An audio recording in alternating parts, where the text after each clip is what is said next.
Hi அனைவருக்கும் வணக்கம். இன்னைக்கு என்ன பார்க்க போறோம் அப்படின்னா 7th ஸ்டாண்டர்ட் ஹிஸ்ட்ரி இடைக்கால இந்திய வரலாற்று ஆதாரங்கள். இந்த லெசன்ல இருக்க லைன் பை லைன் கொஷின் ஃபுல்லா பார்க்கலாம்.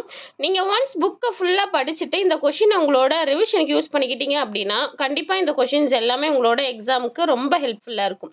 கண்டிப்பா வீடியோ ஸ்கிப் பண்ணாம வீடியோ ஃபுல்லா பாருங்க.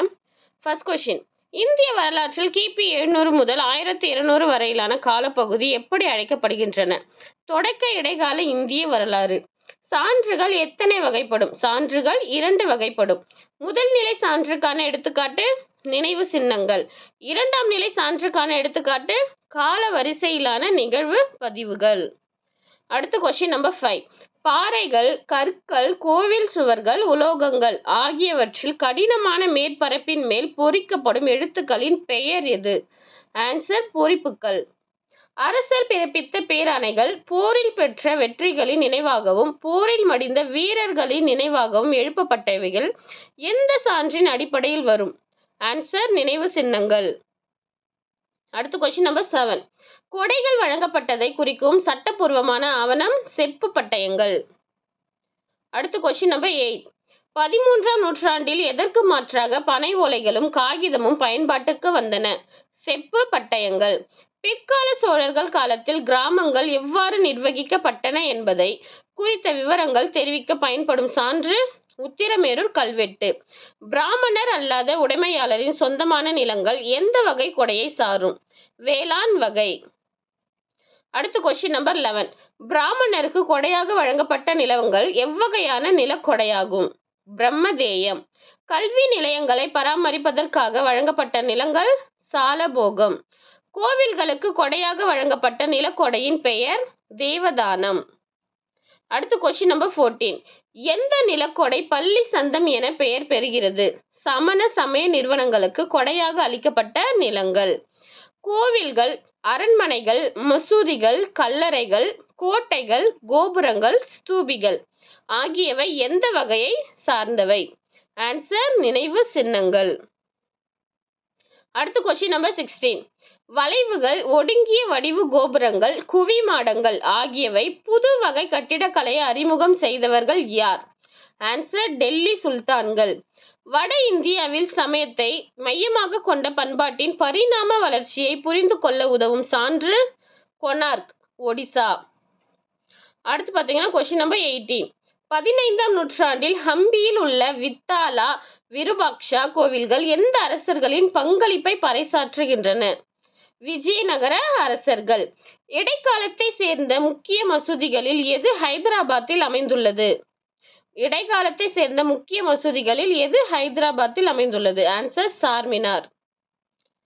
ஜெய்ப்பூர், ஜெய்சால்மர், ஜோத்பூர் ஆகிய இடங்களில் உள்ள அரண்மனைகள் யாருடைய மேன்மைக்கான அடையாளங்களாகும்? ராஜபுத்திரர்கள். தென்னிந்தியாவில் உள்ள பாழடைந்த நகரம் ஹம்பி. முகமது கோரி தான் வெளியிட்ட தங்க நாணயத்தில் எந்த பெண் தெய்வத்தின் உருவத்தை பதித்து தனது பெயரையும் பொறிக்க செய்தார்? Answer Lakshmi. Question number 23. Jital என்னும் செப்பு நாணயங்கள் யாருடைய காலகட்டத்தை அறிந்து கொள்ள பயன்படுகின்றன? டெல்லி சுல்தான்கள். அடுத்த கொஸ்டின் நம்பர் 24. ஒரு ஜிட்டல் என்பது எவ்வளவு வெள்ளி குன்றி மணிகளை கொண்டதாகும்? 3.6. ஒரு வெள்ளி டங்காவுக்கு எத்தனை ஜிட்டல்கள் சமம் ஆகும்? 48 ஜிட்டல்கள். அவுரங்கசீப்பின் அவைக்கள வரலாற்று அறிஞர் யார்? காஃபி கான். திருவாலங்காடு செப்பேடுகள் யாரை பற்றி கூறுகின்றன? முதலாம் ராஜேந்திர சோழன். அடுத்த கொஸ்டின் நம்பர் 28. அன்பில் செப்பேடுகள் யாரை பற்றி கூறுகின்றன? சுந்தர சோழன். அன்பில் செப்பேடுகள் சுந்தர சோழனை பற்றி கூறுகின்றன. யாருடைய காலம் பக்தி இலக்கியங்களின் காலம் என்று அழைக்கப்படுகிறது? ஆன்சர் சோழர்கள். 12 ஆழ்வார்களால் இயற்றப்பட்டு நாதமுனியால் தொகுக்கப்பட்ட நூல் 4000 திவ்ய பிரபந்தம்.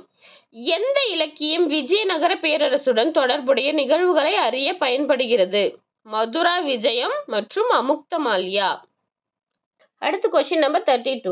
ராஜபுத்திர அரசர்களின் மனது துணிச்சலை படம் பிடித்து காட்டும் இலக்கியம் பிருத்திவிராஜ ராசோ. இஸ்லாமுக்கு முந்தைய காலம் குறித்து உள்ள ஒரே சான்று ராஜ தரங்கிணி. அடுத்த கொஸ்டின் நம்பர் 34. 12ஆம் நூற்றாண்டின் தென்னிந்திய பக்தி இலக்கிய மரபின் தொடர்ச்சி எது?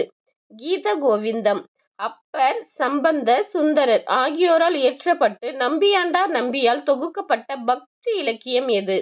ஆன்சர் தேவாரம். 15ஆம் நூற்றாண்டை சேர்ந்த இறைநிலை உணர்வு பெற்ற கவிஞர் யார்?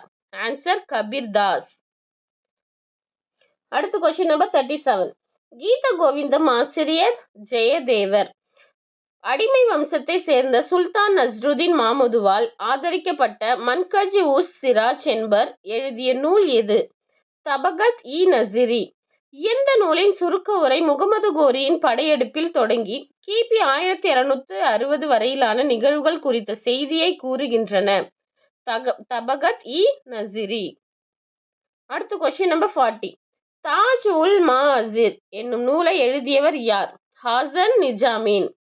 தாஜ் உல் மாஅசிர் என்ற நூலை யாரை பற்றிய செய்திகளை முன்வைக்கிறது? குத்புதீன் ஐபக். டெல்லி சுல்தானியத்தின் வரலாற்றை கூறும் அரசின் இசைவு பெற்ற முதல் நூல் எது? டெல்லி சுல்தானியத்தின் வரலாற்றை கூறும் அரசின் இசைவு பெற்ற முதல் நூல் தாஜ் உல் மாஅசிர். Question number 43. முகமது பின் துக்ளக்கின் அரசவை வரலாற்று ஆசிரியரின் பெயர் என்ன? ஜியா உத் பரணி. முகமது பின் துக்ளக்கின் வரலாற்று ஆசிரியர் ஜியா உத் பரணி எழுதிய நூலின் பெயர் தாரிக்-இ ஃபிரோஷாகி. கியாசுதீன் பால்பன் முதல் ஃபிரோஷா துக்ளக்கின் தொடக்க கால ஆட்சி வரையிலான டெல்லி சுல்தானியத்தின் வரலாற்றை விளக்கும் நூல் தாரிக்-இ ஃபிரோஷாகி. அடுத்து கொஸ்டின் நம்பர் 46. இந்தியாவில் முகலாய ஆட்சியின் எழுச்சி குறித்து விவரிக்கும் நூல் எது? தாரிக்-இ ஃபெரிஷ்டா. தபகத் என்பது எம்மொழி சொல், அரேபியம். தாரிக் அல்லது தாகியுக் என்பது எம்மொழி சொல், அரேபியம். தலைமுறைகள் அல்லது நூற்றாண்டுகள் என்ற பொருள் கொண்ட அரேபிய சொல் எது? ஆன்சர் தபகத். அடுத்த கொஸ்டின் நம்பர் 50. தாரிக் அல்லது தாகியுக் என்ற அரேபிய சொல்லின் பொருள். வரலாறு. ஐனி அக்பரி, அக்பர் நாமா என்ற நூல்களை எழுதியவர் யார்? அபுல் பாசல். பாபர் எழுதிய சுயசரிதை நூல் எது? பாபர் எழுதிய சுயசரிதை நூல் பாபர் நாமா. அடுத்த கொஸ்டின் நம்பர் 53. தபகத் இ பதாரி என்ற நூலை எழுதியவர் யார்? நிஜாமுதீன் அகமது. பதானி எழுதிய தாரிக் இ பதானி என்ற நூல் எந்த ஆண்டு வெளியிடப்பட்டது? 1595. 13ஆம் நூற்றாண்டில் தமிழகத்தில் யாருடைய ஆட்சி வலிமை வாய்ந்த சக்தியாக மாறியது? பாண்டியர்கள். வெனிஸ் நகரை சேர்ந்த மார்கோ போலோ காயல் என்னும் ஊருக்கு எத்தனை முறை வந்திருக்கிறார்? ஆன்சர் 2 முறை. காயல் எனும் ஊர் தமிழகத்தில் எந்த மாவட்டத்தில் உள்ளது? ஆன்சர் தூத்துக்குடி மாவட்டம். அக்காலத்தில் அரேபியாவில் இருந்தும் சீனாவில் இருந்தும் வந்த கப்பல்கள் நிரம்பி இருந்த துறைமுகம் காயல் துறைமுகம், தூத்துக்குடி. மார்கோ போலோ தம் கப்பல் மூலம் எங்கிருந்து வந்ததாக கூறுகிறார்? ஆன்சர் சீனா. அடுத்த கொஸ்டின் நம்பர் 60. 11ஆம் நூற்றாண்டில் அரேபியாவில் இருந்தும் பாரசீகத்தில் இருந்தும் தென்னிந்தியாவில் ஆயிரக்கணக்கில் கடல் வழியாக இறக்கப்பட்டது எது? ஆன்சர் குதிரைகள். கஜினி மாமுதுவின் ஒரு படையெடுப்பின் போது அவருடன் அல் பருனி எத்தனை ஆண்டுகள் இந்தியாவில் தங்கியிருந்தார்? ஆன்சர் 10 ஆண்டுகள். இந்தியாவில் 10 ஆண்டுகள் தங்கியிருந்த அல் பருனி எந்த மொழியை கற்றுக்கொண்டார்? ஆன்சர் சமஸ்கிருதம். அடுத்த கொஸ்டின் நம்பர் 63. அல் பருனி எழுதிய நூல் தாகியுக் இ ஹிந்த். மொரோக்கோ நாட்டு அறிஞரான இபன் பதுதா எந்த நாட்டில் பிறந்தவர்? Answer Arabia. அடுத்த கொஸ்டின் நம்பர் 65. 14ஆம் நூற்றாண்டில் இபன் பதுதா மொரோக்காவில் இருந்து புறப்பட்டு வட ஆப்பிரிக்காவின் குறுக்காக வந்து அடைந்த நாடு எது? ஆன்சர் எகிப்து. இபன் பதுதாவின் கருத்துப்படி செல்வம் கொழிக்கும் நாடு எது? ஆன்சர் எகிப்து. அடுத்த கொஸ்டின் நம்பர் 67. இபன் பதுதா ஒரு பரந்து விரிந்த நேர்த்தியான நகரம் என்று இந்தியாவில் எந்த நகரத்தை விவரிக்கிறார்? ஆன்சர் டெல்லி. மத்திய ஆசியாவின் ஹீரட் நகரில் இருந்து அப்துல் ரசாக் எந்த ஆண்டு விஜயநகருக்கு வந்தார்? 1443.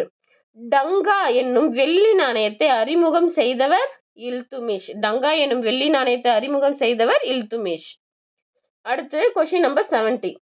17ஆம் நூற்றாண்டில் தனது வாழ்க்கை நினைவுகளாக தசுக்-இ-ஜஹாங்கிரி என்ற வரலாற்றின் மீது அதிக வெளிச்சத்தை பாய்ச்சிய நூலை எழுதியவர் ஜஹாங்கீர்.